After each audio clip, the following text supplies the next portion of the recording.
Manipuri sing ase art and culture amasung Sana-Khotnaba Khak Nattana leibak asigi science and technology ki Lamdasu Achouba Thoudang yaraga lakli haina University ki hanagi Vice Chancellor Professor and Rajmuhon na phongdorakli. Wafam ase ngase Manipur Science and Technology Council, Mastek Infal, SDFM, MAPS, Mascot, REITs amadi janim na kusam naraga sinba celebration of National Science Day 2025 hudopagi thoramda mahakna phongdokibani. Tagyal pata leiba Masteki complex da pangthopa thoram aduga mari leinana Professor and Rajmuhon na hai. Kumja English nishum ni fugateret phawbagi manungta chawkhat bai India ama oinabagi manglan ase mangphawnabagi damak aikhoi haugalakliba mahiroisingda science and technology gi achouba mami tahan haibase yamna mathau tai. Makoi sing asina tungda masak naiba scientist amam oiraktuna leibak asigi science and technology gi lamda awang mathaki fida phangba ngamnabagi damak thorap ase pangtokpani. Aikhoi gi haugalakliba nahasing ase art and culture amadi Sana-Khotnaba Khak Nattana science and technology ki lamdasu adugi mate khumang chawsin bachale.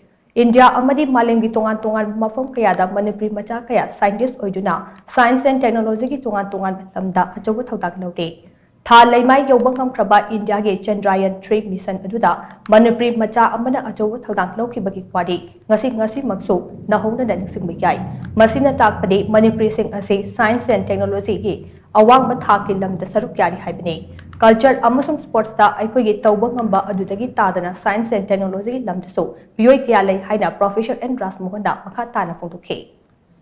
Na Manipuri leibak angsing si not only culture na te sports na te science and technology gi philosophy ko siya mate yamna wange ba ko siya aduna India gi manungda India gi wang da prithvi gi mapung ko dimagda ko apa scientist mayam ma technologies mayam ma loi chai gre ba ko ana mo ko pi ba contribution sing si global level da pi ba am lai gre aduna hauji sigum ba gi India gi manglan je bixit India 2047 gi manglan si da ko India Manipur si so ko sak thung yana na ba koi Manipur so India ki part ma oibani na ko masida koi ki angang sin so so bro lori have se hang very recently akoi ki straw da leiba koi ragoi na so space ki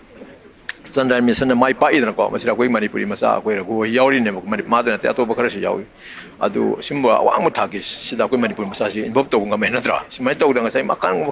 tongan ba field physical science medical science biological science material science ta koi si hatana saru yari ba sports ko ta yari ba smaina culture yari ba smaina and we have enough potentials.